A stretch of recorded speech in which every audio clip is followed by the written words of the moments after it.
Welcome to Nerd Positive. This is a Facebook and YouTube live podcast that celebrates everything we feel is awesome and of spreading our fandoms to you. After the live show, you can catch us on Spotify, Apple Podcasts, and everywhere else you find your audio fix. It's been a hot minute or two or 17,000. I don't know, however, whatever. It's been a few weeks. So each week, we dive deep into the hearts of fandom, celebrate the things we love. From sci-fi to fantasy, movies to TV shows and comics to video games, we explore the universes that have captured our imaginations and made us lifelong fans. Expect passionate discussions, in-depth analyses, side quests, and maybe even a few things hiding under the bed. Whether you're a diehard yippee-ki-yay motherfucker or just dipping your toes in the fandom waters, Nerd Positive is the place to be. I'm your host, the self-proclaimed Emperor of Awesome, Bradley Buchanan. With me every week is the co-host with the mostest, the unverified twin of Dwayne The Rock Johnson in the eyebrows, the unverified twin of Dave Bautista in the head wrinkles, the unverified twin of Ron Cena in the eyebrow. Yes, sir. Unverified twin of Carl Weathers in the mustache. The flavor savor. The unverified twin of Tony Todd in the right earlobe. And the unverified twin of Shamar Moore in the nipples. Yes, sir. How's it going, man? It's been too long. It's been too long. It is graduation season. That'll come up a little bit later on. So between Mother's Day and graduation season, we've not recorded for a few weeks. So we are back and better than ever. And again, my name is Brian S. Dennis, where this with the S stands for America. Yes, right. That is correct. All right, so we got a full show today. We're going to talk some wrestling. We are going to do a lunch break point review, lunch break point system review of Thunderbolts. We're going to talk some wrestling, and we're going to, we have got to do the Nerd Again Tournament of Awesome. Dun, dun, dun. I don't want his lightning bolts or something to come down, man. Absolutely. I'll work on that. Yes, sir. All right. Man, so real quick, I guess I did get a couple of TikToks out there this last week. I reviewed Bug Wars 3 and 4, Absolute Superman number 7, which we're not Superman fans, but Absolute Superman is just really good. By the way, every trailer I see, and there's not a whole lot of new footage I like that they don't show a lot of new footage. Every trailer I'm seeing for the upcoming Superman relaunch, I'm cautiously optimistic. Same. Plus, they gave us Mr. Terrific. Come on now. Correct. And that's just their game. They gave us Guy Guard, they gave us Hawkgirl, and they gave us Mr. Terrific. So absolutely. Yeah. Man, I'm pretty excited for Superman Legacy, Superman Legacy as well. Yes. Yep. You know what I'm really excited for? Karate Kid Legends. Dude, that looks so good. Good. And if nothing else, they got it right, because as far as I can tell, there is no Jaden Smith, correct? Yeah, absolutely. So, but part of me wants Jaden to show up, maybe to show up with Mr. Lee and Machio Danielson to go, keep my mother effing name out your mother. Just paintbrushes them or something. Yeah. Wax off over there. Yeah, I got your wax off over here, buddy. I do. I could have been at a barbecue. Okay, never mind. Yeah. Or if he doesn't, got to bring Bieber with him. If he does, he's got to bring Bieber with him. So, correct. Yes. That song actually was hella catchy when that movie came out. That God, what is it? But Jaden Smith and Justin Bieber for the Karate Kid relaunch. Now I'm gonna forget the name of it, but I remember it was hella catchy. But anyway, so we'll see if maybe we get a Jaden Smith cameo in the soundtrack. But all right, I'm sure he'll at least get a mention. I mean, by the fact that they run Hollywood, you never know. Right. Yeah. And Rachel Brosnahan as Lois looks. I mean, just gives me all the Margot Kidder vibes Mm. in such a great way. So yeah, very very excited for Superman Legacy. You know, like I keep on thinking. Maybe I'm off on this, but the trailer that we got for it really screams New Krypton to me. Mm. Kind of like that comic feel. Yes. And I'm for it. I think it's wise, man. I mean, like, and I can't wait to see the contrast between Metropolis and Gotham City. Yes. Yeah, it'll be fun to see. And hopefully get some sort of Batman mention or something. I mean, you know, we need Batman. We do. Or at least have Les get really upset and have like him have blue fur. Like maybe that'll happen.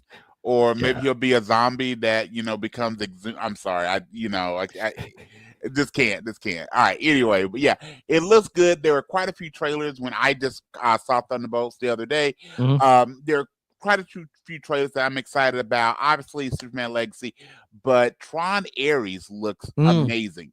Yeah. But again, I'm really worried it's gonna be because all they showed was the sci-fi. There was no like dialogue, which this might be very cool to look at, but maybe not a great movie, but definitely will be there for it.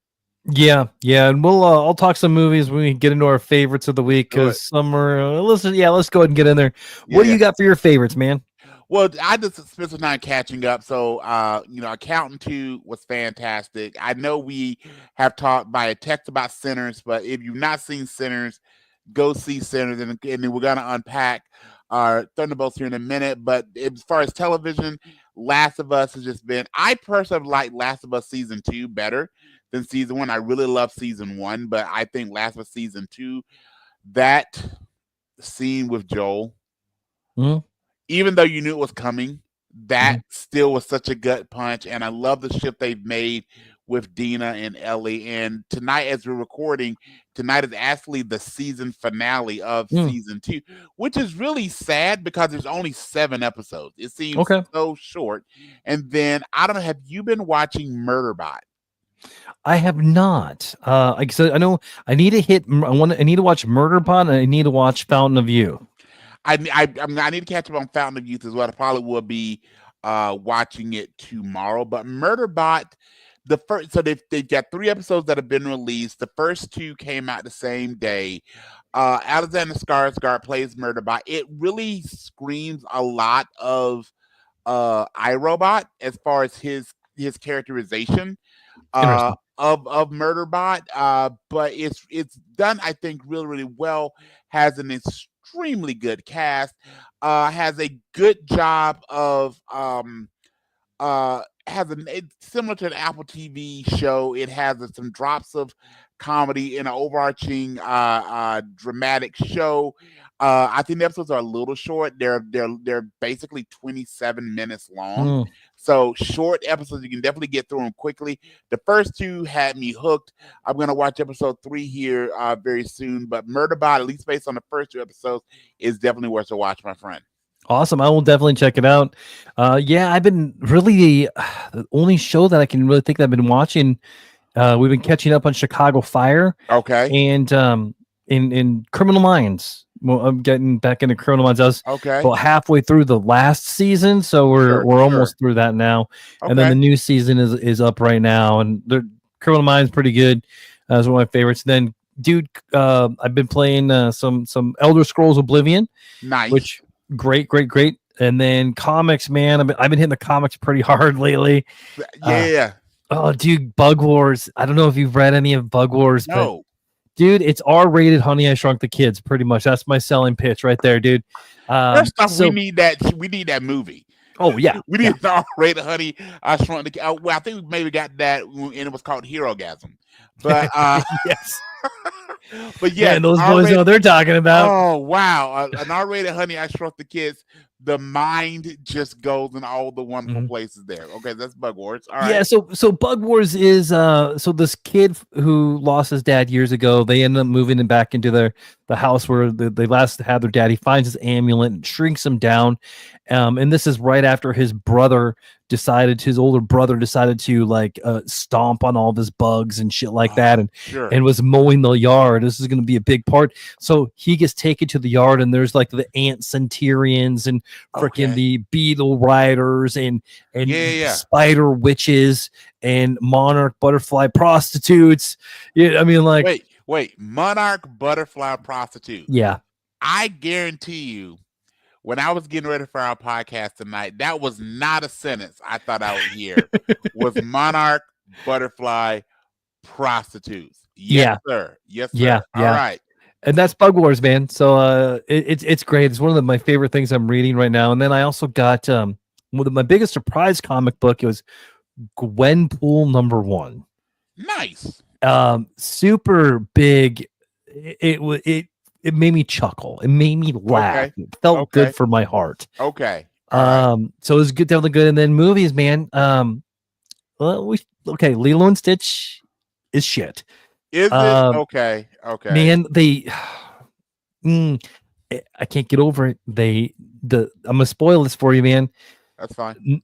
Nala gives up Lilo to the state at the end of the movie. So Ohana doesn't mean family, apparently. It's not even said in the movie, even though that's like the tagline. Yeah, the main villain isn't in the movie. I mean, there's so many bad decisions. It's like one of those bad Disney. This is a theme for Disney. Now, they've had a few when they've taken, especially at this point, they're only remaking their classic movies and making them live action. But the trend, because more often than not, they're not faithful remakes. They do some changes, and you can, which you can, like make it make sense. Yeah, I like something they did with Dumbo. I think they made the movie better. And then when they remade Lion King, it was okay. I mean, it wasn't offensive. I haven't liked any of the live action remakes of the animated films as much as the animated, just because I just loved a lot of these animated ones. But I really disliked Mulan. I couldn't get into Aladdin. What was one I just watched the other day as well? Little Mermaid. I mean, all the reasons that people disliking Little Mermaid, I actually didn't have it. It was okay, but I didn't. I mean, she's fine being my Ariel, but to hear this about Lilo and Stitch is really tragic, because again, that was the whole point of it, is Ohana means family, right? And for her to make that, I mean, she fought tooth and nail to save her sister from being turned over to the state. So and again, you can't have RIP to Michael Clark Duncan, but you don't have him. No, Ving Rhames. Ving Rhames actually voiced Ving Rhames, So is Ving Rhames at least in it? No, it's Courtney B. Vance. A good and incredible actor, but not. He doesn't fit. No, it's not that role. It's not that role at all. Yeah. Okay. All right. And I came down really hard on, because they do. They say some things, but yeah, I mean, like the whole thing about Lilo and Stitch is it's about finding family when it's not like connected family, right? Right. Family can mean anything, right? His little fluffy alien can be family, right? Yeah, and I feel like they missed the target on it. But that wasn't all that came out this weekend. Because we also had two more big movies that came out. One, Mission Impossible: The Final Reckoning. Yes. Good movie, great action. Not the greatest for brain power or anything like that. It's too long. Okay. But it needs to be seen in the big screen. It's the stunts are so good in it. Okay. And then there's The Last Rodeo. Now, wife Kaylee and I and Leia, we went and saw The Last Rodeo today. Okay. And dude, that's a great movie. Okay. Okay. Out of the three, I feel obviously Mission Impossible has the best stunts, the best like popcorn movie. Probably had the biggest budget. Yeah. Yep. But the best movie that came out this weekend was The Last Rodeo. Angel Studios, The Last Rodeo was, in my opinion, I feel was the better. I mean, but also it's like kind of family, and you go to Lilo and Stitch, like, this is about family, and then you're like, you have to go to an Angel Studios movie to get that. So okay. All right. Good enough. Yeah. All right, man. Are you ready to hit the lunch break point system? Let's do it, brother. Let's do it. All right, the lunch break point system is a unique lunch-themed rating system designed to help you decide if a movie, TV show is worth your time. Each title is scored across 5 key categories. That is the taste test, the flavor, table talk, the seconds, and craving more. All right. They got up to 5 points per category. Also has some bonus points or penalties to determine if it's a packet or a toss it in the trash. So, Brian, let's do Thunderbolts, man. We got to start off here a little bit with the oh my gosh, the first, and what's your initial thoughts? What's the first bite of the first bite of it, which is I loved it. It is completely what it should be, which is just a broken Avengers. It's an absolute broken Avengers, which I love that, and I love the fact it was led more by Florence Pugh versus Sebastian Stan, and I am just completely I have a huge crush on Florence Pugh, so that was I was winning that, and I would say this about it, and I mean this as a compliment. The movie and her portrayal made me completely forget about Natasha Romanoff. That's a hard thing to do. She, and I mean this with all respect to the great job that was done in the previous movies, but she is now Black Widow. She's absolutely Black. All respect to Scarlett Johansson, and I think this is the point of it. She is now Black Widow. Even though they don't ever call her that in this movie, she is Black Widow at this moment. Yes, agree. All right, so on a 1 to 5, where do you rate it? I'm give it a can we give partial points? We got to go whole points. You can round up either way. Okay, I'll give it a 3.8, so we can give it a 4. We'll give it a 4. Yeah, I agree with that, man. For me, it felt as what Marvel needed at the right time. Because even Captain America: Brave New World, it missed on some parts. I mean, it was good, but it definitely wasn't what we were all expecting it to be. So yeah, I think 4 is fair. All right, the flavor of this. Oh, just to jump in real quick. It also did what I think it kind of did for what the audience was doing, is that it shows, again, some of the Avenger it's a big movie. It's tons of special effects, right? But what it did was it also showed some of the burnout that people have had with some of the movies over a decade at this point, that it took these characters and shrunk them down, right? So you got Winter Soldier, but you get very grounded Winter Soldier. You get Red Guardian, this is how you do, because with Thor, it got a little much with them trying to use the character for comedy, but this is how you have a significant character and play them for comedy, right? Yeah. David Harbour did a great job with it. They took, which is what Marvel did at the very beginning, it took some of their smaller characters and emphasized them, like we see with Ghost. We tie back to not only smaller to more minor characters, but in the more minor movies. So Black Widow was not the hit that they were thinking it was going to be.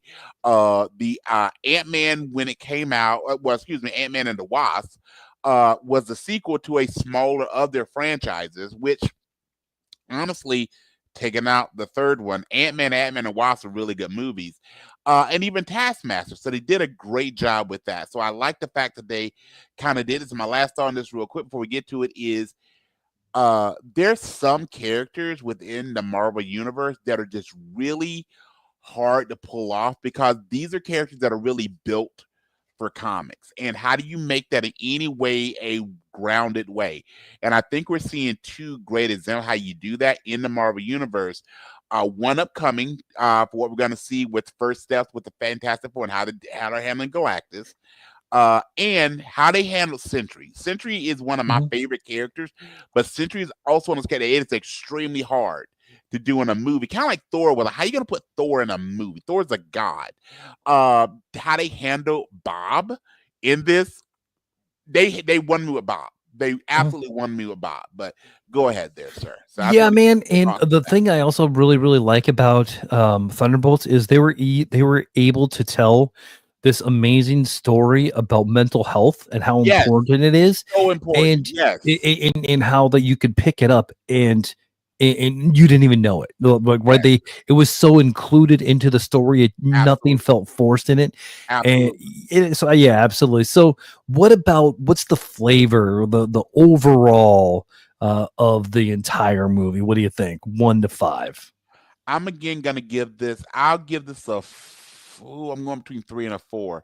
I'm gonna give this a 3 just by the fact that I think this is stepping into. We know what's going to be the next. That's going to bring us to our next set of Avengers. So I'll give it a 3 just because I think it was meant to step into what we're going to see in future movies. I don't think that is a slight at all. I think 3 is fair. Yeah, I agree with you, man.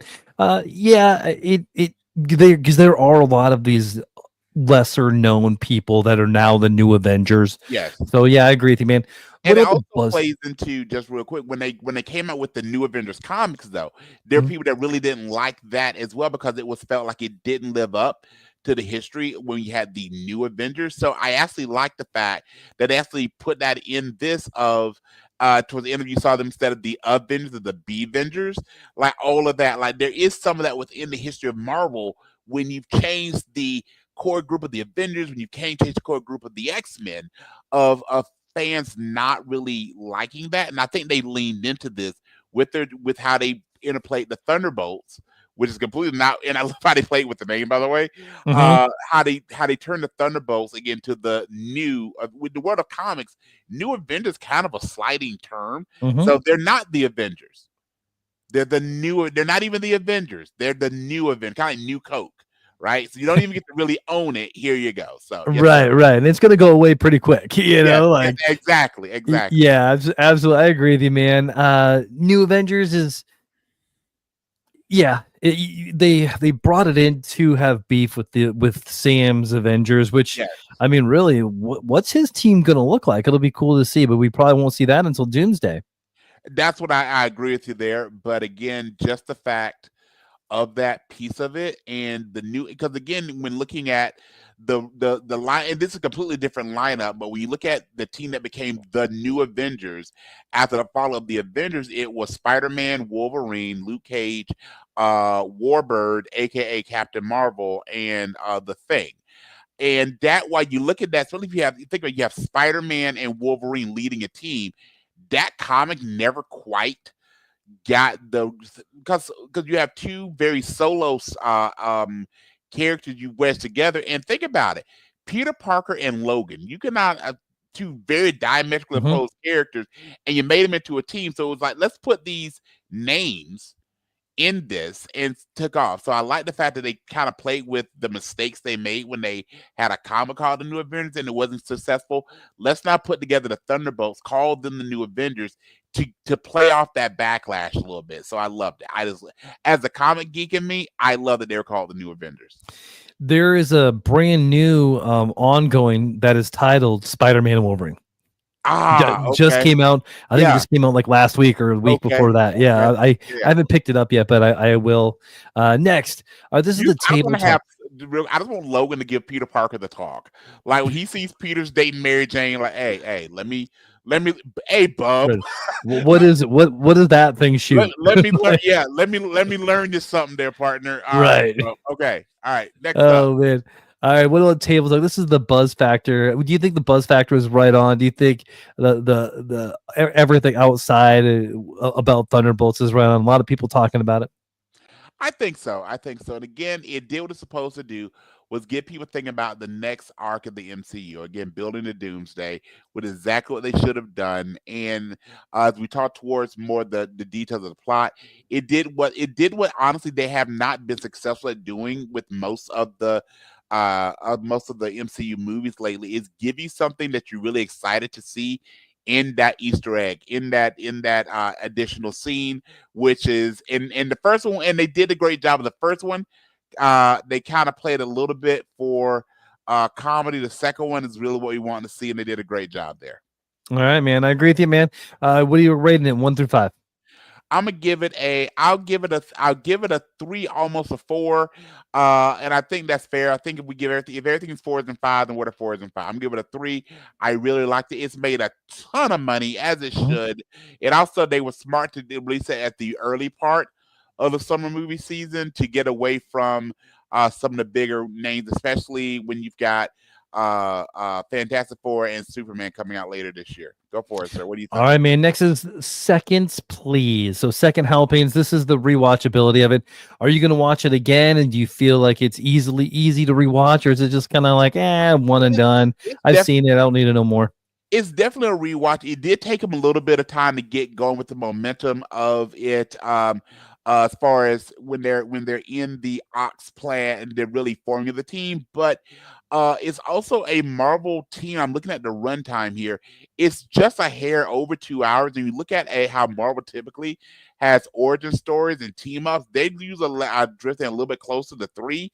So I think they used the time wisely. But yeah, it's definitely worth a rewatch, especially how they handled the Void. The Void Yeah. was, to me, because instead of us getting that big global war like we got in Avengers, that we got what we got in Guardians of the Galaxy, a lot of those, like, oh, we're going to destroy everything. While there was that, the resolution, like you say, plays into the mental health angle, which they did really, really well.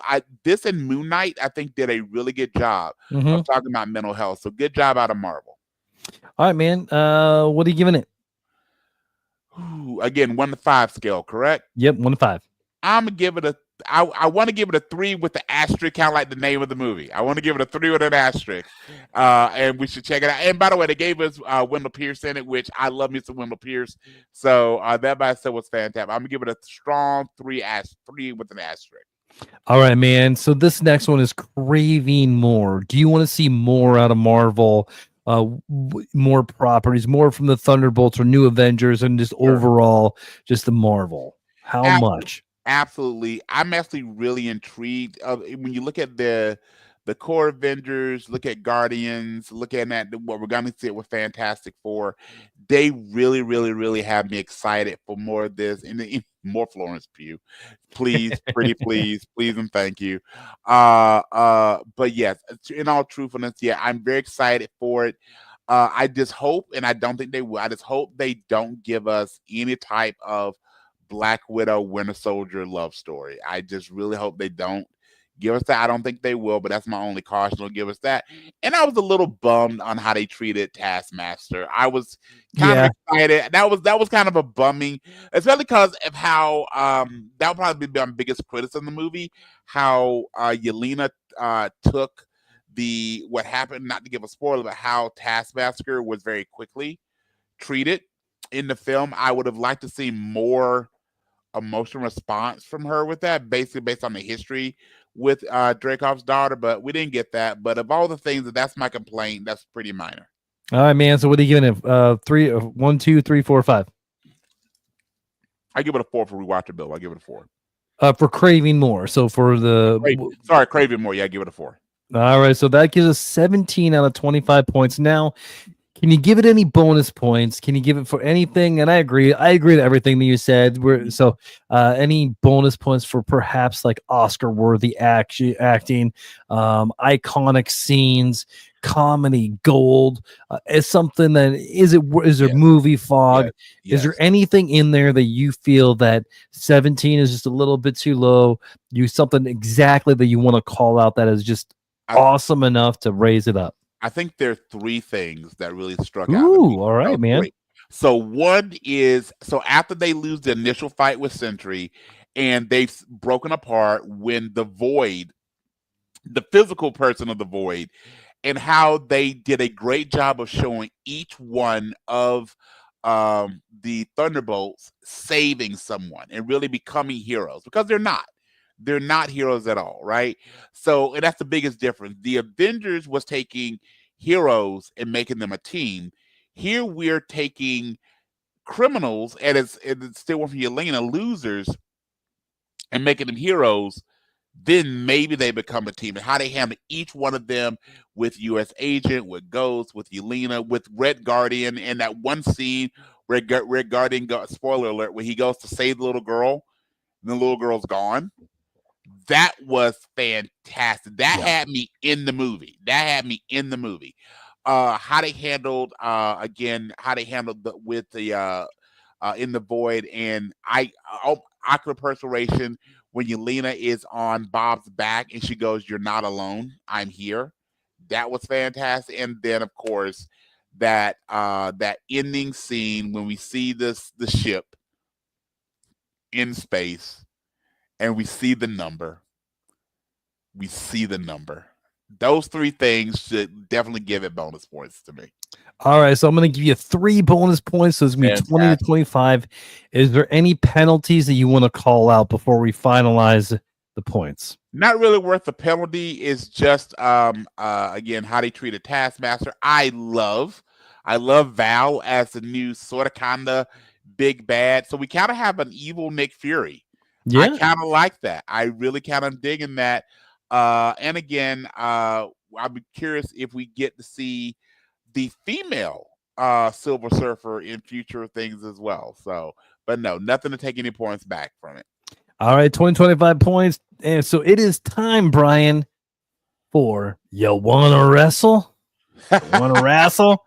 All right, man. So let's talk a little bit about well, first of all, we love our WWE. We do. And we do. Saturday night main event was just yesterday, last night. We have Money in the Bank coming up in weeks. Main event. What we're doing, we're the Sunday afternoon main event. Yes, Sunday. That is correct, man. So yeah, go ahead. Let's talk. I'm going to leave it up to you, man. Let's talk about it. You want to break down every match, and we'll kind of go over what we kind of thought and surprises, because there was a couple of good surprises that came out of last night. Surprises. So I think my favorite. I think you know what my favorite was. Well, let's find out. Okay, so let's talk about it. First, so they had a dark match, American Made, which was actually on the broadcast, but American Made, Brutus and Julius Creed defeated Cruz del Toro and Joaquin Wild. They didn't even, that shit that don't even show it on the main show, but that was in the actual results of. So the first show, which I was kind of surprised that they started this with this match, but I'm glad that they did. Seth Rollins and Braun Breaker taking on CM Punk and Sami Zayn. We saw, as we both predicted, Rollins and Breaker winning the match, and Sami got pinned, which again, of the 4 people involved, Sami's the one that's going to take the pinfall. But what I love most about it was we got the third man, and we knew there was going to be a third man. And that third man was Big Bronson Reed. And I love this for a few reasons. So it'll be 2. So that Bronson Reed, and I think you said you thought it gotten released. No, in the War Games match, I don't know if you remember, but in War Games at last year's Survivor Series, he actually did the tsunami, his splash off the top of the cage. When he landed, I think it was his right foot hit the mat before the rest of him, and it actually broke his ankle. So he actually finished the match with a broken. He's a big guy, so he actually finished the match with a broken foot. But then time for it to heal. They said they knew he probably missed WrestleMania, but he came back with one hell of an impact. We now have, I'm assuming, the full group. Who knows? Maybe Becky joins at some point. The group needs a name. They need a name so bad. People are calling them Evolution Part 2, all the things. Maybe the New Dangerous Alliance. That one where Heyman doesn't go by Paulie Dangerously anymore. But that was an overall really, really great match. And it was the outcome that we needed. It also establishes, again, Bronson Reed is in a great spot. It's another person that can get the benefit of being a Paul Heyman guy. And probably of the 3 wrestlers that's in the faction, he's the one that could benefit from someone maybe doing some talking for him. No one wants to hear Braun Breaker talk. We want to see him go in there and do what he does. Seth is a good promo on himself, but really helping Bronson Reed make that next step. And hey, maybe an Intercontinental title reign. That would be kind of cool to see. Next up, then we've got Zelina Vega and Chelsea Green with the Secret Service. This is the one that we actually got wrong. Because I thought for sure that Vega was gonna drop the title. I really like Zelina Vega, but I like Chelsea Green more. I think she should be the United States champion. But we saw Zelina Vega win. This makes her 5-0 against Chelsea Green. But the big thing that happened in that one is, if you saw it, Zelina botched the 619 and actually really did do a 619 on Chelsea. Sorry. thinking of doing a 619 with Chelsea. I'm sorry. Anyway, Well, at least two, the 6 yeah, or you off 9. that Yeah. one. Yeah, exactly. With that being said, she actually hit her flush in the nose, busted her nose open pretty good, may broken her nose. Haven't heard any reports of it. And then to again show the beast that Chelsea Green is with a legit injury that had to be incredibly painful. Still went and did the finish where she took the code red off the top rope. So Zelina Vega retains. Just curious what happens next. I doubt they're pushing Chelsea to the world title, but I think we'll maybe get a Chelsea Zelina match further down the line. Maybe something like Survivor Series, not Survivor, but SummerSlam. But again, good match overall. I'm gonna let you talk about the Cena Truth match. Okay, go for it, sir. First of all, this was a Cena versus Cena match. Yes. This is John Cena versus This is Ron Cena. Yes. And R-Truth, again, he is just one of the best wrestlers out there right now. He's gold. He's gotten better. He's gotten better with age. Dude looked jacked, man. Yeah, it'll be really easy when you're a quote unquote comedy wrestler for people to take you seriously. Yeah.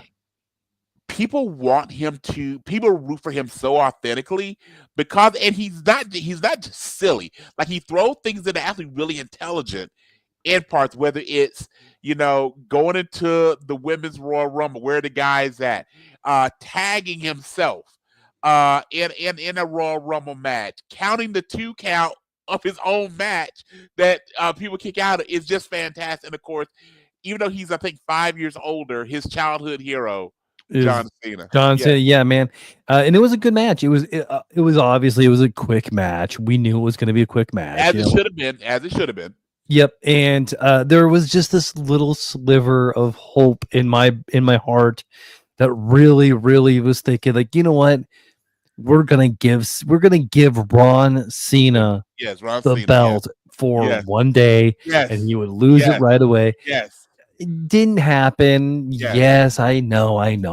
But man, when he came out as Ron Cena, I lost it, man. Yes. I could, here's the thing. I think I probably like him more than any other wrestler I probably ever have. He is, I think, our podcast favorite wrestler. He really is. Right. And he'll always do something to make us like him a little bit more. Yes. And if you follow his social medias are just great. They really are. And man, the dude he just seems like somebody I just want to sit back, just hang have with, a beer, right? hang, just like, dude, Ron Cena. Yes. And to give him credit, his legit resume he's going to be in WWE Hall of Fame regardless. But if you look at just a Wrestling Hall of Fame beyond the company version, the guy is a 2-time NWA World Champion. That's something that a lot of wrestlers can't say they did. Multiple-time tag champion, United States champion, 54-time 24/7 champion. Even if you want to take that out, which I think you could and should, he's had a legit Hall of Fame wrestling career across TNA, across the WWE, and is really phenomenal. And who knows? Him winning either title, either world title, or WWE championship probably isn't there. But with the partner they have with TNA, I would love it to see him just go back to TNA and win their title one more time. And do it as maybe Ron the Truth Killings. Go back to his old thing just to hold the title. But anyway, with that, great match again. That probably was my favorite match of the night from a just entertainment value. Then we've got the one. So the one that you and I both got wrong was Zelina Vega versus Chelsea Green. The rest of the card you called correctly. I got this match wrong, which was Damian Priest and Drew McIntyre in the steel cage. I gotta say, the best part of this match to me was Jesse Ventura, and I think we've got a cameo behind you. Hey, why, hello there. She is a fresh, soon to be 8th grader. You want to say hi? I am an 8th grader now. You want to say hi to Uncle B? Yes. There you go. Are these new? Hold on. You have a bigger head than me. Of course, I have a bigger head. Talking to the microphone. Except I am smarter. Because I have a rounder head, which means my head is bigger, which means my brain is bigger. But here's the deal. Maybe you shouldn't tell your parent, whether you are or you're not. Don't tell your parents you're smarter than them. No, not while you live in their house. Just say, how are you, Leia? I'm good. Do you want me to show you something I can do with my little hair tie? Okay, show me real quick. Okay. Ow. Ow. Isn't that cool? Okay, that's cool. That's cool. I also have this one. It goes spin spin. Did you see it go spin spin? That is really cool. Spin. Yeah. That is really cool. Okay. Okay, no cap. That's really cool. Okay. All right. Hey, let me talk to your dad, but bye and thank you. Have y'all talked about B&B? Have we talked about B&B? No, not B&B. WWE. Yeah, we're talking about it right now. WWE. Yeah. What was your favorite match? What matches were there again? So none of them were your favorite matches if you can't remember any of them. But there was no Liv and no Rhea Ripley, so probably and no Alexa Bliss, so it was probably hard for you to find somebody you really dug, right? I was also kind of like in my parents' room half the time. Okay. This would be a very good mic for ASMR. So who do you? Yes, it would be. Who do you prefer, Jey Uso or Cody Rhodes? Are you yeeting? Or are you a fan of the American Nightmare? I'm American Nightmare and Jey Uso. I like them both. But you got to pick. If Jey versus Cody was a match, who do you want to win? But I would die if I had to pick. You may have to though. Oh. Who are you picking? Are you doing Jey or Cody? Jey or Cody. Ooh. I'm gonna say yeet. Yeet. Yeah, I'm not. I like yeet. So we'll give you right now. I do. We'll give you Cody then. Since your dad went yeet, we'll give you Cody. My cat keeps meowing. Okay. All right. Say bye bye. Okay, bye bye. I gotta go back to my friend. Bye bye, princess. Oh, hey, you messed up here. I cut my hair 4 inches. Really? Yeah. You can't tell at all, but it's like super uber long still. So all right. So real quick, to recap, I told Princess Leia that even if she thinks she's smarter than her dad, it's not a good thing to say while she lives in your house. And then I asked her to try and then she was talking about she couldn't think of anything with Saturday Night's Main Event. There was no Rhea, no Liv, no Alexa Bliss. She goes, yeah. And then as you heard, she was having a hard time. I asked her to pick between Cody and Jey, which I think we may get that. So before we go any further, did you happen to see The Rock's interview he did on the Pat McAfee show? That got a lot of people kind of up in arms a couple weeks ago. I did not. Okay, it was the Monday after WrestleMania. It was early the week after, either Monday or two. I think it was that Monday after WrestleMania. Mm-hmm. So he shared that he didn't feel that because people were like, why weren't you at WrestleMania? Because he was in LA. So LA to Vegas is not far. Especially when I'm sure you've got a jet or a helicopter you can put your hands on pretty easily. But you can drive it in a few hours. Anyway, he goes, he didn't think the final boss was needed, which is horse crap. Mm-hmm. They basically said that at some point, the WWE is going to turn Cody heel. Like, he dropped that, like, just out of nowhere going, hey, I want you to know eventually we're going to make Cody a heel. Which... Dusty struggled to be a heel once he turned. Like, Dusty was a heel early in his career, but once he became the Dusty Rhodes most of us knows, he was not bankable as a heel anymore because people loved him too much. Mm-hmm. Cody's did a lot of work to be a really popular babyface, and they even call him quarterback one and all the things. On his new T-shirt says captain on it. I think they could. That would be hard. I think it'd be a really hard pill to swallow, turning him heel. But if so, I think the money match would be Cody versus Jey. That's why I asked your daughter. So I'm asking you, if the match, forget even one's heel, one's a baby face. Yeah. If we had Cody versus Jey, you did yeet. Are you thinking Cody versus Jey? You picking Jey? I'm picking Jey, man. Like, he straight up with your heart, no head. All yeah, heart. 100% heart, dude. As much as I do like Cody Rhodes, yes. I feel that right now, like, this is Jey Uso's moment. Yeah, this and is I think that he is done his dues. I think he's like probably one of the best people in the game right now. Yes. Speak about another great social media follow on Instagram. Follow Jey. I think it's Juicy Uzi, which okay, but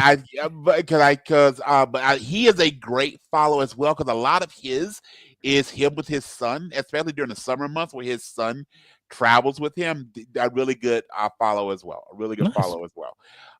So then that brings us actually to By the way, going back to the Priest McIntyre cage match, so we saw a couple things that got people's attention. Number one was it was a physical match. Priest wins, but he wins using the concerto. So you have to hear Michael Cole say the name Edge, which a lot of people like. But they've in a post Vince McMahon world, they've kind of pulled down the curtain. Like we know there's other wrestling out there just because people are not under our umbrella.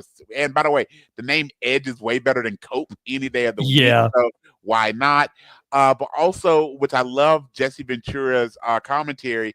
When was the last time we saw someone win a cage match by literally just walking out? It's been a long time. And it was very anticlimactic. Like he stopped like he was going to turn back, but like, okay. And then he just took the last step down. I don't know if that just felt a little anticlimactic. So who knows? I also don't think that's the end of the Drew Priest. I think we get them at Money in the Bank or SummerSlam. Probably Money in the Bank is only 2 weeks away. They don't have many matches set up for that card yet. But there's that one. So that's you called. I know you're a huge Damian Priest fan. I'm a bigger McIntyre fan than Damian Priest, but that was a overall good match. And then the main event, Jay versus Logan Paul. What are your thoughts on Logan Paul? I actually really like Logan because he's a heel. I think he's one of their better heels. But a lot of people don't like Logan Paul because they don't like Logan Paul the person. And he and his brother can definitely be annoying. But I'm just curious, what are your thoughts on Logan Paul as a wrestler? He's a good wrestler. Yes. I mean, the guy has talent. He has an incredible amount of talent. Yes. Yeah, I mean, like he would not be in the matches that he is in if he could not handle the matches. I mean, the dude saved Rey Mysterio's career. Yes, he did. Yes, he did. I mean, yes, he did. Yeah. So, like, I mean, is it time for him to have the big shots? I don't know. I mean, that mid card is getting really, really full. Yes. So, I mean.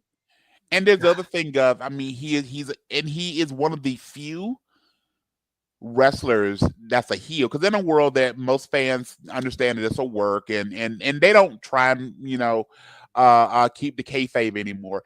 So even the biggest heels get that smattering of cheers and like who's really a bad guy.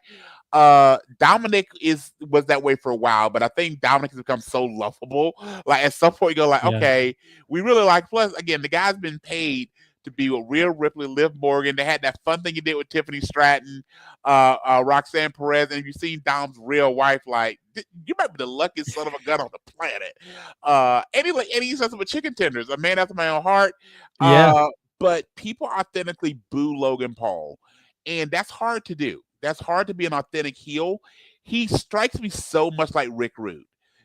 I think I'm better than you. I'm talented. I'm handsome. I'm rich. Your girl probably really does want to leave you for me. All these things.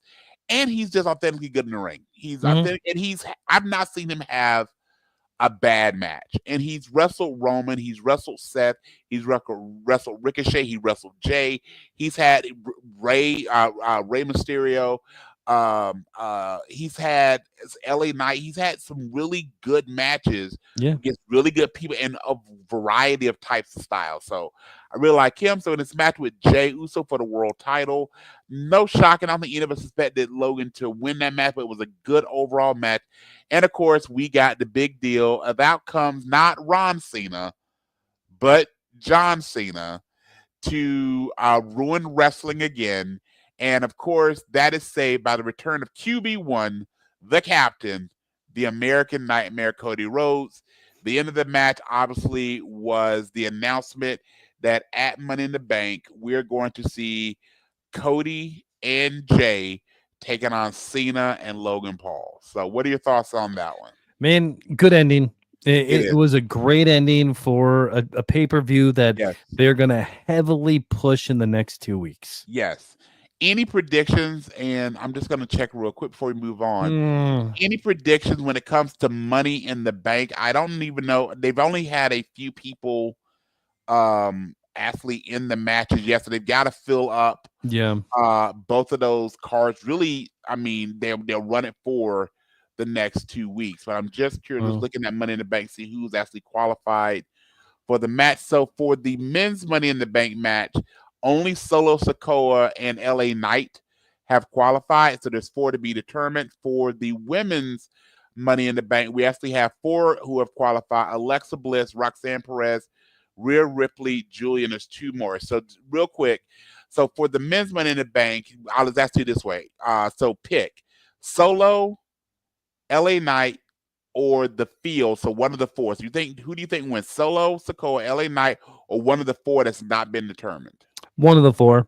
All right. So then on the women's side, same deal. We have Alexa Bliss, who I believe is your daughter's favorite, Roxanne Perez, our favorite, Rhea Ripley, Julia, and then the 2 that have not been revealed. So one of the 4 that's been announced or who have qualified, or one of the 2 that are yet to be determined. Alexa Bliss. All right. And they've got to do something with her, and I agree with you. Alexa would make perfect sense with that as well. So yeah, I think the end again, we've got Cody and Jay versus Cena and Logan. That'll be interesting. We can talk about that another night. So with that, sir, I think it is time for the Nerdageddon Tournament of Awesome. I think you're 100% correct. And what is our theme for this Tournament of Awesome? So tonight's Tournament of Awesomeness, because we're recording on May 25th, tomorrow's May 26th, and more importantly, tomorrow is Memorial Day. So in honor of those who have served and those who have lost their lives, we are doing our Nerdageddon Tournament of Awesomeness based on who we feel would be our favorite, most badass fictional soldiers. All right, man. So do you want to go through your list first? You want me to go through mine? I'll go through my list first, sir. So give me one second to get it pulled up. All right, I got my 20-sided dice right here. All right. Well, you're ready, then I'm ready, sir. All right, man. So your first is going to be number 9. Who do you got? Okay. So hearing that, my first is actually my favorite member of G.I. Joe, which is going to be Scarlet. So I'm picking Scarlet. From G.I. Joe. You said she's number 9. All right, man. Next up, I pity the fool. So I gotta go. When you talk about soldiers, an alpha team, this was like my favorite. Well, it was one of my favorite shows. It goes back between this and Knight Rider when I was really little. And I used to have the whole track set. I would race the cars from Dukes of Hazzard and Knight Rider, and of course the van from the A-Team. So I'm going with the Mr. T version. All respect to Rampage Jackson, but the Mr. T version of B.A. Baracus from the A-Team. All right, man. Our lists were almost very similar. I actually made my list being like, okay, who's Brian putting in? And then I wanted to make mine a little bit different. As you should. Yes. Okay. Cool. And I think you'll see where I did. All right. Next. He's number 5, by the way. Okay. Fantastic. Okay. So next up, I got you. We talked about this before. You are a bigger fan of Star Wars than I am. I'm a bigger fan of Star Trek than you are. I got to go with my favorite captain from Star Trek, Captain Jean-Luc Picard. Jean-Luc Picard is your number 6. All right. If you're going to have a soldier, you need a captain, you need a leader, you need a warrior. And who is a better warrior? Who's a better gladiator than who will release the hounds of hell? I am going with Maximus from Gladiator. Ooh, good one. Okay. And that's number 3. All right. Similar logic for picking Maximus. If I'm gonna have a gladiator, I gotta have not only a warrior, not only a princess, but a warrior princess. I am picking Xena. Man, okay, very good. I didn't. My brain did not go to Xena. All right, she is number 10. All righty. Just I love that. Yeah. That yell thing she did was fantastic. Okay. All right. So you know what? We got to have some representation from our various armed forces. So I'm going to a captain in the Air Force who was given a sheet of metal for skin. I'm going with Captain Atom from the DC universe. That is a very, very good one. That might be. And he almost made my list, but I ended up going with a different from somebody from DC. Okay, that might be my guy though. All right, who you picking? Number 4, Captain Atom will be number 4. He's my 4 seed. All right, you knew this guy had to make it. Not only is he a fantastic, he is not only the soldier. He may be the spy. He is the linchpin across the Marvel universe. He is the godfather of our podcast. He is played by the one, the only, the legendary Sam L. Jackson, with an L stands for mother. I'm going with Nick Fury. For a second there, I thought you were going to say David Hasselhoff. That's got to be a future one of maybe not a tournament, but just a countdown of the worst versions of some of our favorite characters. Oh, that's a great idea. Okay. All right. Nick Fury's number 7. Nick is number 7. Okay. All right. So the show didn't live up to the expectations, but if you look at, again, that fantastic soldier, badass soldier, you got to go with not only a Marine, but a Spartan. I'm going Master Chief from Halo.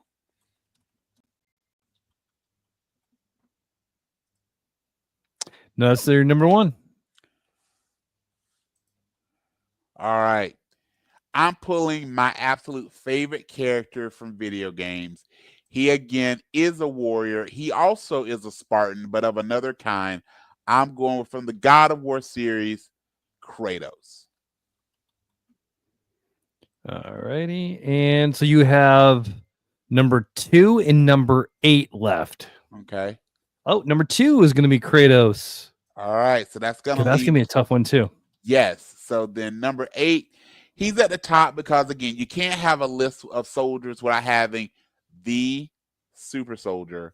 And there are various incarnations, but it got to go, especially celebrating Memorial Day, I got to go with Captain America, the Steve Rogers old school version of it. So he is my number 8 seed, correct? That is your number 8. Now, do you want me to go through my list first before we do our strikes? Yeah. Let's go through yours, then we'll go from there. All right. So I tell you what, we have 1, 2. We only have 2 that are the same. Really? Okay. I thought we might have more than that, but we have several more that are similar. Okay. So, and then there's one. Yeah, there's one that I definitely should have put on mine that you may have got on yours, but that's okay. All right. So, are you ready for my list? I am ready, sir. Okay.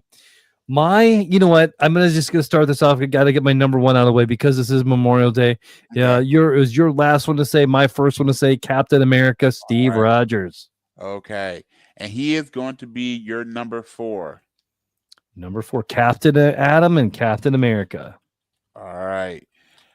Next up, sir. Next. All right. And this is one I'm surprised that you did not have on your list, man. Okay. I mean, because this guy's a killer.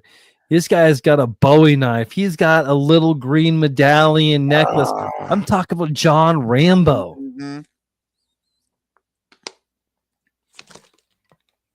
That is really fair. By the way, Rambo is going to be your number 5 pick. But the minute you start sounding like, shoot, how did I not go John Rambo? Okay. Next. I guess we had one extra one because you had this one as well. This one is, so we have 3 the same. Master Chief, man. Okay.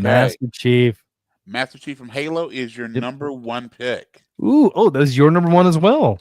No, yeah, he is. Shoot, that's going to be very interesting. All right. That might be the first time we had the same character with the same seating. All right. I think so.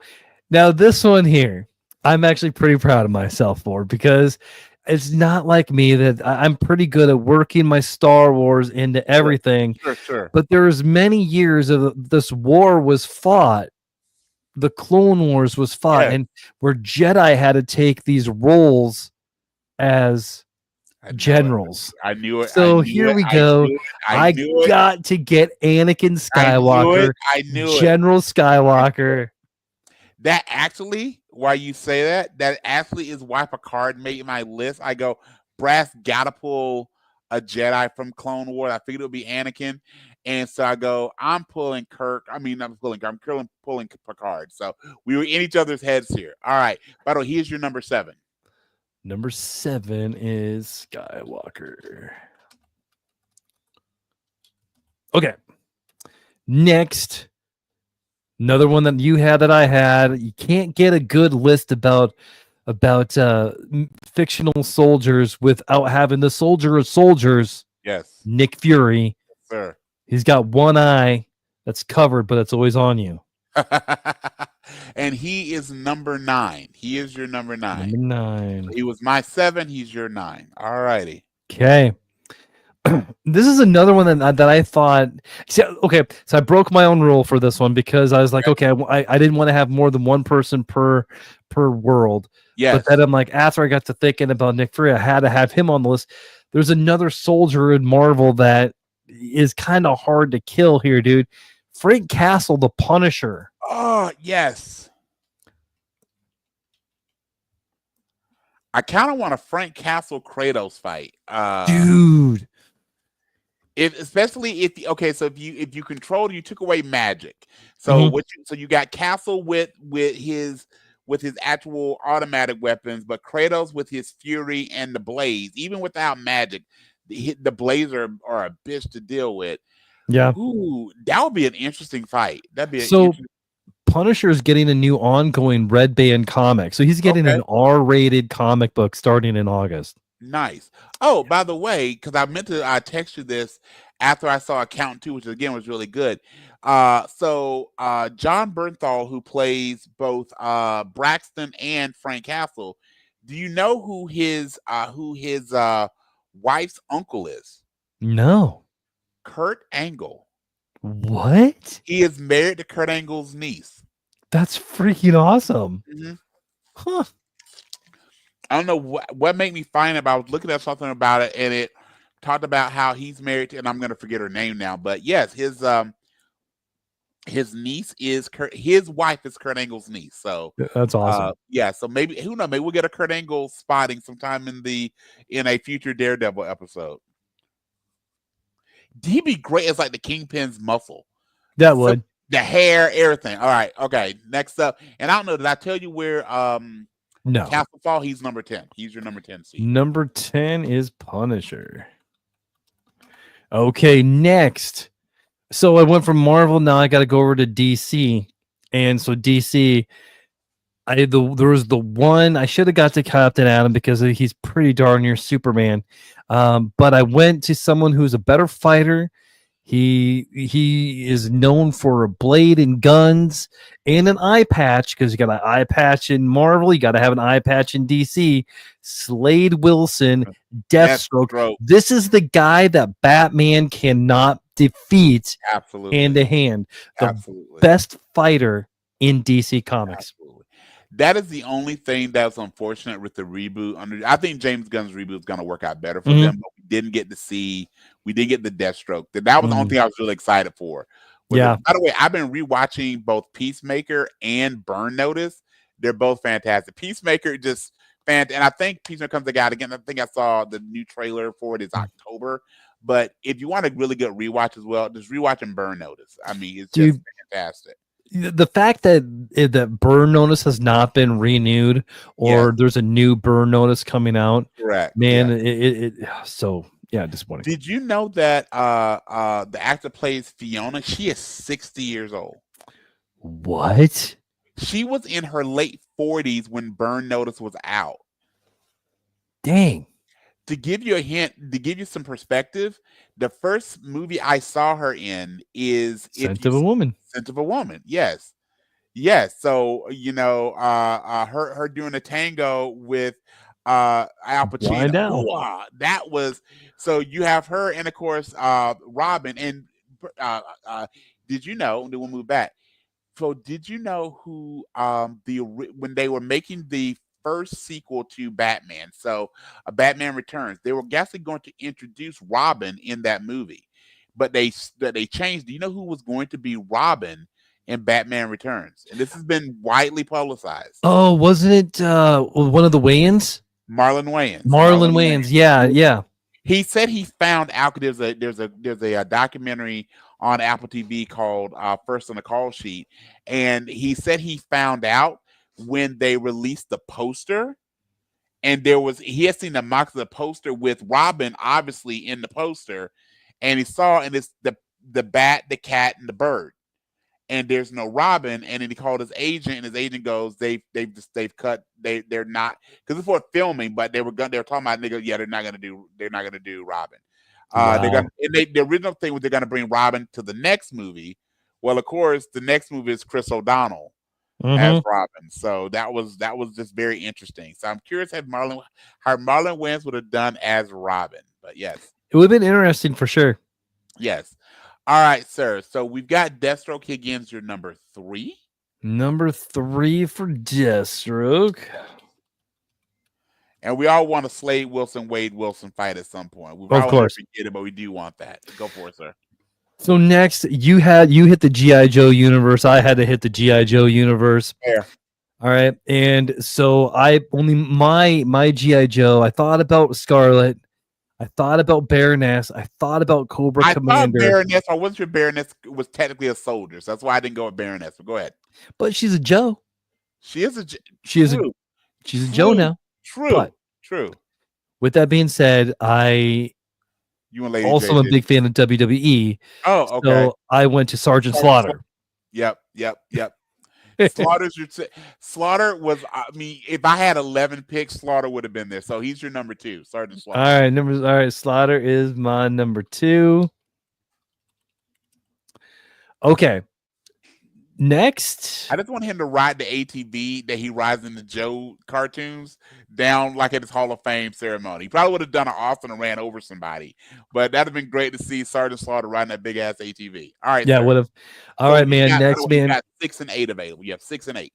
All righty, 6. Okay, next. This one here, I had to reach for some sci-fi.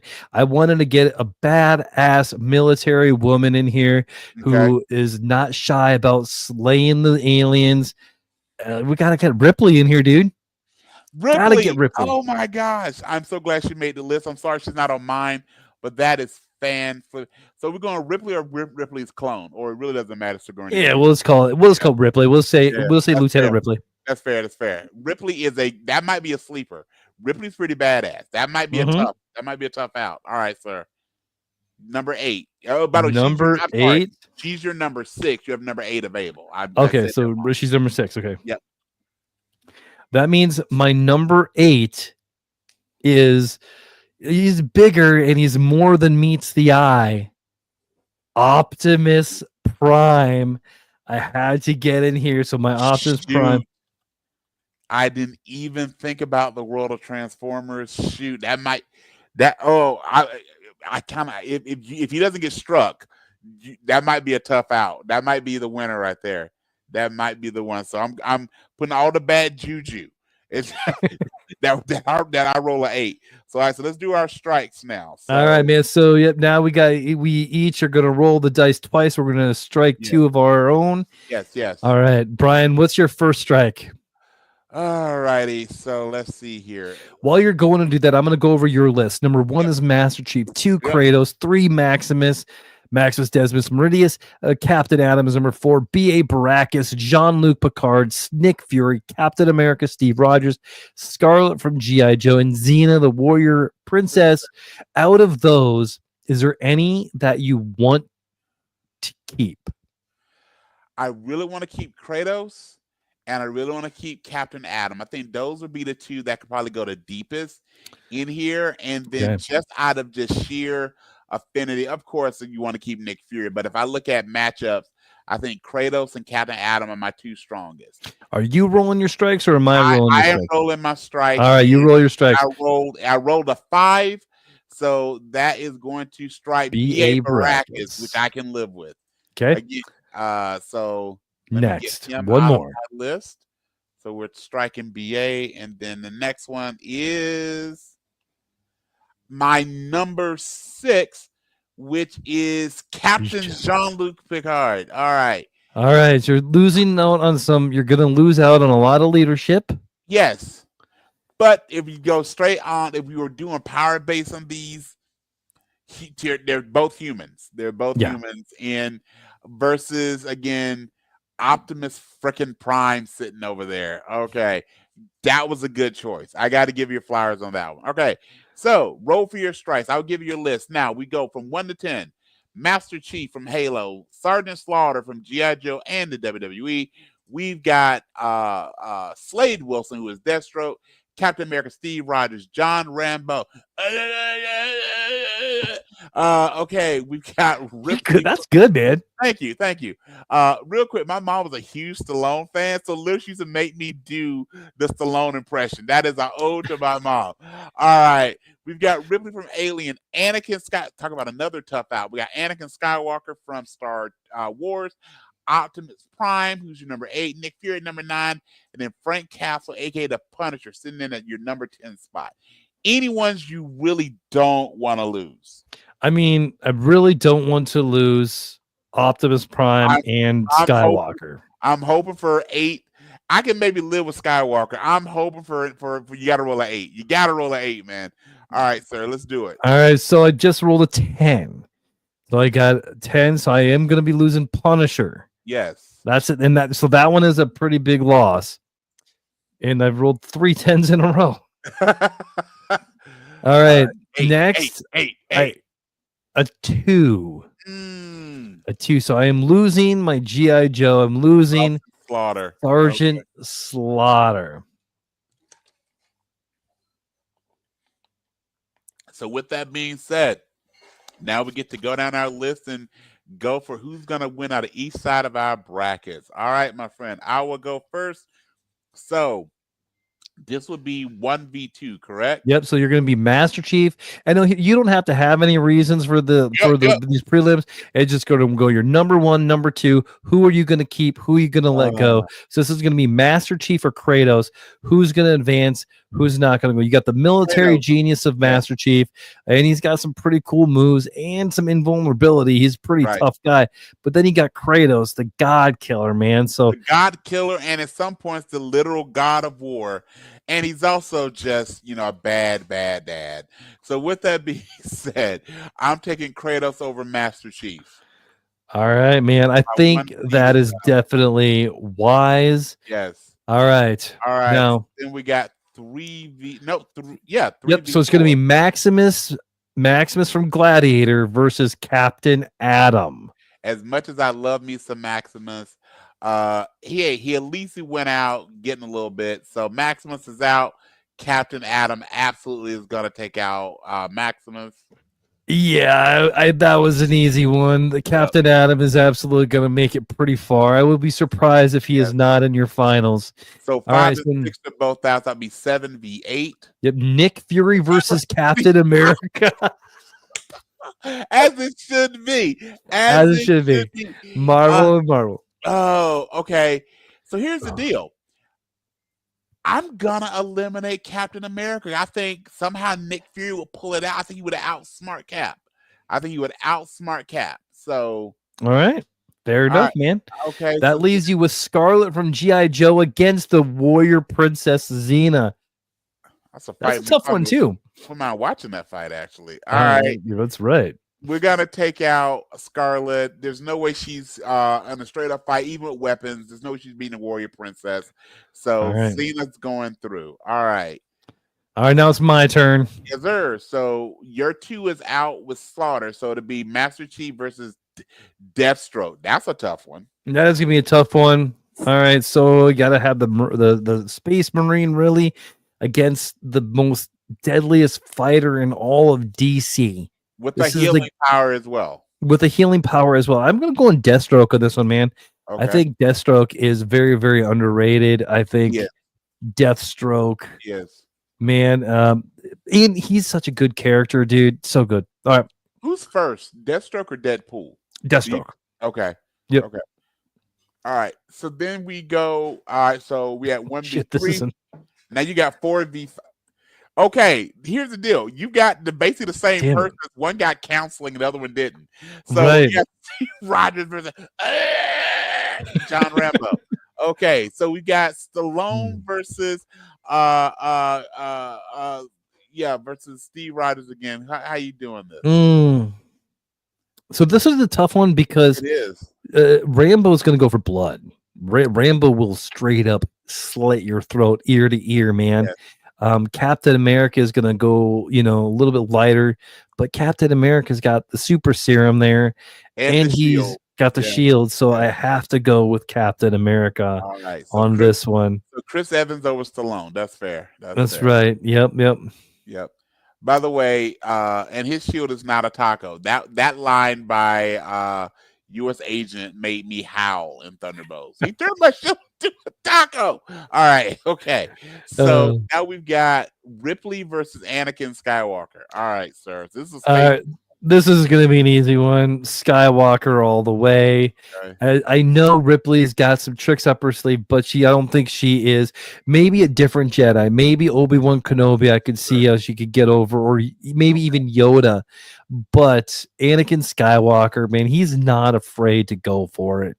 He's also but unfortunately, he probably would lose Padme to Ripley. That's all I'm saying. True. Yeah. Ripley's probably taking Padme from him. Yeah. All right. And then, this one. Okay. We just got to have it, but I think we know this is going. Optimus versus Nick Fury. Optimus Prime versus Nick. First of all, Nick Fury is going to get in that, wants to be in the front seat of Optimus Prime. Yes, absolutely. There would be a brand new Transformer that would be inspired by Nick Fury. Yes. But this one's going to be easy. This one is going to be, although Nick Fury is going to be one of the only people in Marvel that knows of the existence of Transformers. Right. And it's a secret that has been held for a long, long time. Yes. But yeah, man, this has got to be Optimus Prime. Optimus Prime for sure, and I do not like what's going to be coming up soon. Mm-hmm. Back on my side of it, we've got Kratos versus Captain Adam. Shoot. Oh God! Well, I knew it was going to come down to these two at some point. I was hoping it would be the finals. Kratos versus. Oh gosh. Okay, go with heart. I love me some Kratos, but truthfully, I gotta go Captain Adam. I mean, the guy's almost like, even though I think, let me think that through. Part of me goes, I think the blades could break his skin. And no, I'm going Kratos. You're going Kratos? I'm going. Hang on. First instinct. I don't know, man. I got that is a tough one. Captain Adam. Yeah. Okay. I think that's the wise one. I mean, I want you to pick. I want you to pick Kratos. Yes, for sure. Yes. But the fact also, I thought about Captain Adam could fly, so Kratos probably can get him as close with the blades. If he got him with the blades, if they were playing this out like in a Mortal Kombat type environment, the blades could probably break Adam's skin open and would destroy him. But with that being said, he'd fly and evade. And again, not without over explaining it, we're gonna go with Captain Adam. So that then leaves me with, that leaves you with Nick Fury versus Xena. Okay, well, you know what? I'm actually eliminating Xena. I think Nick Fury again somehow plays the machinations, and it wouldn't be a straight up fight. He'd do something to outsmart the warrior princess, as he can outsmart most people. So okay, that's gonna be my finals. Pretty simple, but with that being said, my finals gonna be Nick and Captain Adam, but now on your side of the bracket, sir. Okay. All right, man. Wise choices there. I think I probably would have went Xena just because of Yeah. That was but I'm looking at your 3 versus your 4 at the top of your bracket, man. I know. Deathstroke. We'll start off with Deathstroke versus Captain America. Yeah. Deathstroke okay, so let me think about this through. You got 2 super soldiers here. I got 2 super soldiers. One's got a shield, one's got a sword. One's got one is the best fighter in DC. And then I know Batman can outbeat Captain America hand to hand. Yeah. So with that being said, I think Deathstroke would be able to take Captain America and kill him. I definitely think that his sword is going through it's going through Captain America. Yeah, I mean, Cap has a harder time fighting. And again, obviously, there's more history with him and Bucky, but Cap struggles with Winter Soldier. I don't see, I don't see how he takes out Deathstroke. Very, very true. Very true. Oh, now the next one. And this is what I wanted. If you're going to have them both here, this is what I wanted. All right, sir. Okay, so I'm thinking you got to go with Anakin, right? You just got to go. I think I got to, but let's think this through. But you have okay, so Optimus transforms into the robot. He's got the big giant sword, but Anakin has the Force, and Optimus that's what's going to come. Like 10 feet tall, if not correct. I mean, he is significantly has the size, weight, and he's a machine. Not that's a question. Well, no, because his. I'm General Skywalker, so I'm not Darth Vader. But Anakin Skywalker in the Clone Wars has stopped starships with the Force. I was gonna say the Force does work on droids. You could extrapolate to it working on the Transformers. So, yep, and he's gonna throw that. He's gonna throw that lightsaber. If Cal Kestis in the video games can do what he does, Anakin Skywalker can too. So yes, I'm gonna go. Skywalker is gonna kill. Anakin Skywalker is gonna take the matrix of leadership away from Optimus Prime, and all you're gonna hear in the background is Stan Bush's The Touch. Nice. And remember, until all are one. All right, sir. So that all right, man. Now it is time to get this down a little bit more. So now you get to decide who are you taking to the finals. Is it going to be Captain Atom or is it going to be Nick Fury? You got Marvel versus DC. I am so glad this is my finals, not your final. I have a much easier decision to make. While I love me some Nick Fury, and I'm going to say, play this out. Nick Fury would just surrender to Captain Atom, knowing that this is for the fate of the world. He would go general to captain, go do your deal. So Nick Fury steps aside. Captain Atom, without a doubt, as we knew with my side of it, it was going to be Captain Atom. All right. You know, sidetrack real quick on this one, but do you think Captain Atom would work better in Marvel than he does in DC? He's very, very underutilized. Although there's a huge run with Captain Atom right now in DC. Yeah, he's extremely because they use him They use him as a plot device. Like think about Kingdom Come, he's used as a plot device more than anything else. He is completely underrated. He is right up there, like you said, with Superman. He's even. I mean, you could argue that Shazam or Captain Marvel is underutilized with a power base that's similar to Superman.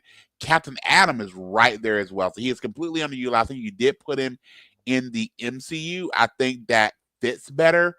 I think they also would find some better ways of using the whole he's in the military, but is he still human? I think they will play out that they will flesh out his story much better than what we've seen on the DC side. But here's where he is, and he's my number one pick. All right, well, that leads me to my Deathstroke versus Skywalker here. Sure. All right, so this is a little bit closer than I think, but there's one thing that's going to sway my vote a little bit to one way is because I've actually read the comics, and there's already been fights between Captain Atom and Deathstroke. And Deathstroke, really? Oh yes, it never ends well for Deathstroke. So in order for me to have a shot, and I think Skywalker is going to defeat Deathstroke. I think Skywalker is going to be able to take him away. He's going to be able to force push. He's going to take his lightsaber. It's going to go right through the sword when he gets a strike in there. He's going to take away. He's going to go bullet time type Matrix. He's going to use the Force. He's going to mess with Slade. So I think Skywalker is going to win for sure. I agree with you. Other than I think the only thing different is I think Deathstroke takes the other hand. I think at the end of it, that's what if we're playing this out. If we don't know how Anakin's path goes. I think this forces Anakin further down the dark side because I think Deathstroke makes him pay, but Anakin embraces the dark, does defeat Deathstroke. That is fair. So our finals are going to be Captain Nathaniel Adams, a.k.a. Captain Atom, taking on Anakin, not yet Darth Vader, Skywalker. Man, okay. So I guess the real question is has Anakin Skywalker fought anybody quite like Captain Atom? And another thing, would a lightsaber hurt Captain Atom? Lasers, and this is the idea that we have to think it out this way. So Captain Atom's weaknesses have been shown to be edge-bladed weapons, not weapons of energy. So now we've got with the lightsaber, is it more of an edge weapon? So perfect example, Black Knight's sword can actually penetrate Captain Adam's skin, but lasers and bombs, energy and force does almost nothing. Yeah, it actually fuels him. Actually, it makes him stronger. Exactly. So where do you lie with Anakin's greatest weapon, which is the lightsaber? I'm saying the saber has almost no impact on Captain Adam. So now we go. He's gonna fall back then on the Force and Captain Adam. Now, Captain Adam's military. He's got a very disciplined, strategic. He's a captain, military. Absolutely, everything is going to be. Actually, you know what? I hate to say this right now.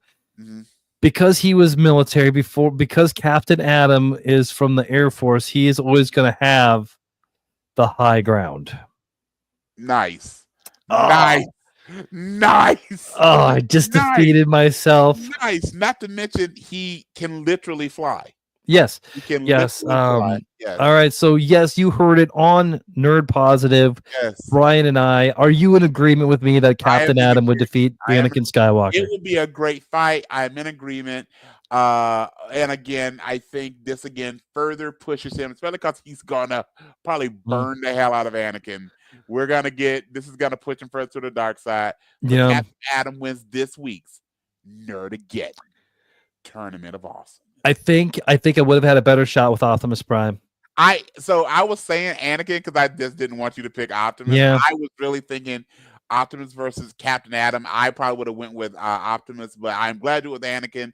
Yeah, that was a fun one. I like doing these themed ones. So absolutely, my friend. Man, all right. Well, there we go. It is time to get in. I know this is a long episode, but that's okay. It's time to get into our games. You got a game for me, and then we'll get the honest ad after our games are done. Cool beans. So mine's gonna be pretty straightforward. This is a shorter one. It is just a same plot, different characters. So I'm just curious if you can figure out this movie. And so for those of you that have not heard this game before, so when I take a movie that Bradley and I both have seen, and I keep the plot the same, and I use the actor, but I use references from other movies and other characters that they've played. So this one, I will say, is based on the military, and is a character that neither one of us picked in our rundown. So I will say that. So here we go. Are you ready, sir? I'm ready. This is the story of real American heroes, and we find out that knowing truly is half the battle. But instead of being led by a duke, they are led by a returning king who is joined by a group of trainees that includes the assistant to Sherlock Holmes, the Count of Monte Cristo, and Charlie's first angel. Even though it's not Rocky, they do ring the bell. Even though it's not Back to the Future, they do fight the Libyans. But instead of a kung fu grip, we have seer training. And while they do not fight Cobra, we do learn that where there's trouble, they will always be there. What is the movie? Okay. Read it. Okay, give it to me again. Sure. This is a story of real American heroes. And we found out that knowing truly is half the battle. But instead of a duke, they're led by a returning king who is joined by a group of trainees that includes the assistant to Sherlock Holmes, the Count of Monte Cristo, and Charlie's first angel. Even though it's not Rocky, they do ring a bell. Even though it's not Back to the Future, they do fight off the Libyans. And instead of a kung fu grip, we have seer training.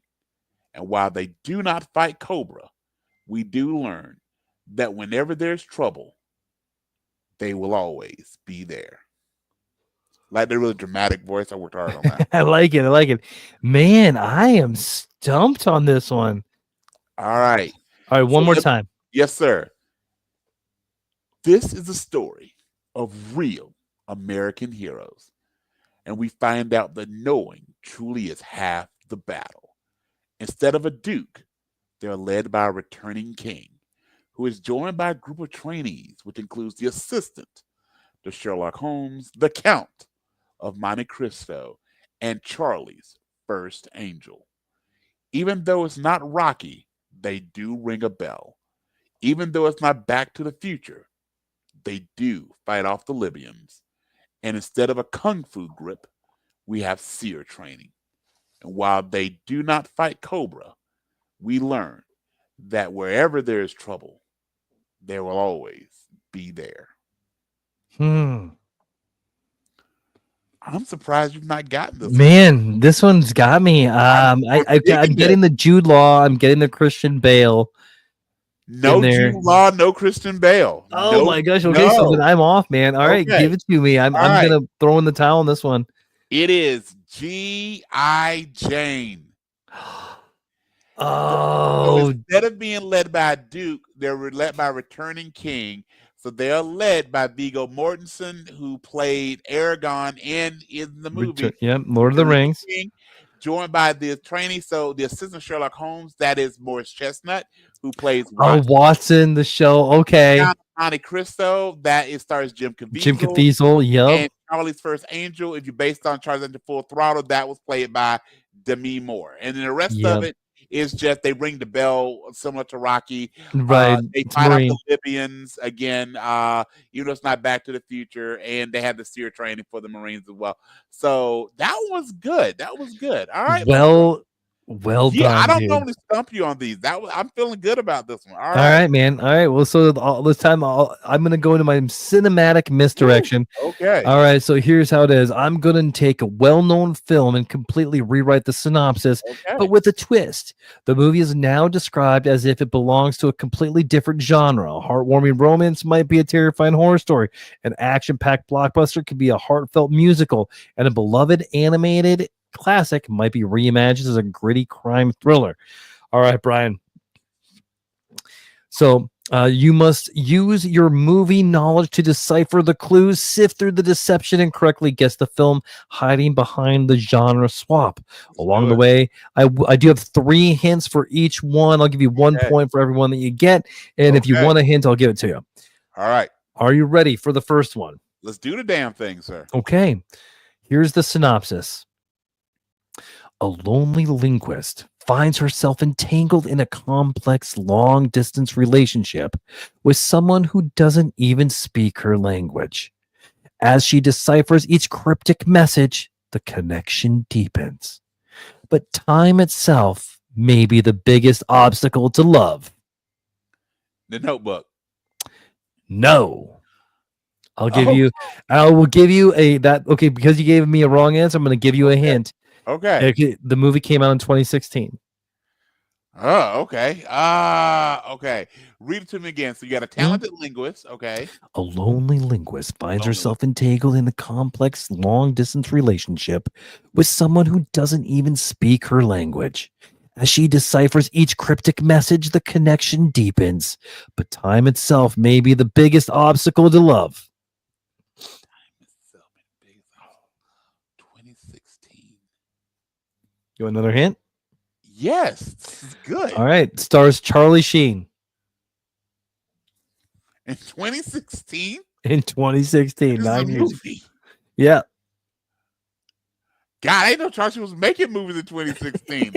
Okay, give me the other hint. That's not going to help me at all. Okay. It's a sci-fi movie. Originally, it's a sci-fi movie. I figured that. I'm tapping out. I have no idea. The Arrival.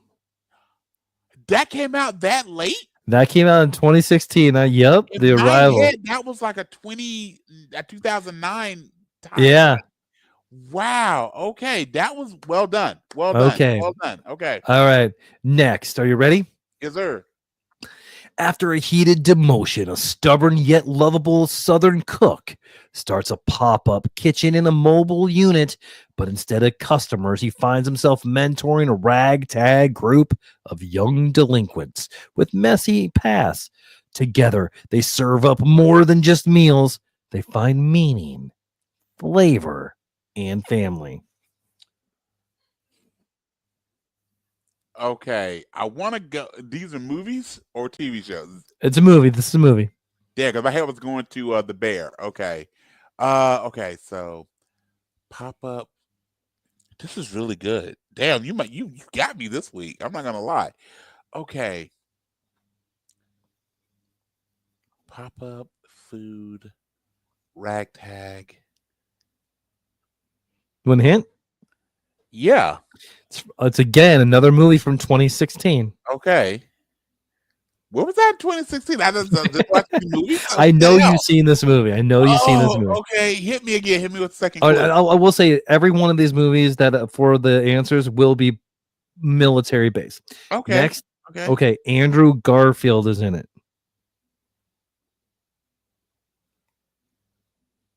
Okay. Andrew Garfield 2016. No, that can't be right. I'll give you one more hint. Okay, because I'm struggling with this one, which I like. Directed by Mel Gibson. Okay, hang on, let me think then. Andrew Garfield, Mel Gibson.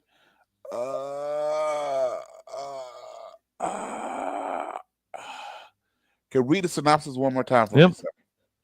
After a heated demotion, a stubborn yet lovable Southern cook starts a pop-up kitchen in a mobile unit, but instead of customers, he finds himself mentoring a ragtag group of young delinquents with messy past. Together, they serve up more than just meals. They find meaning, flavor, and love.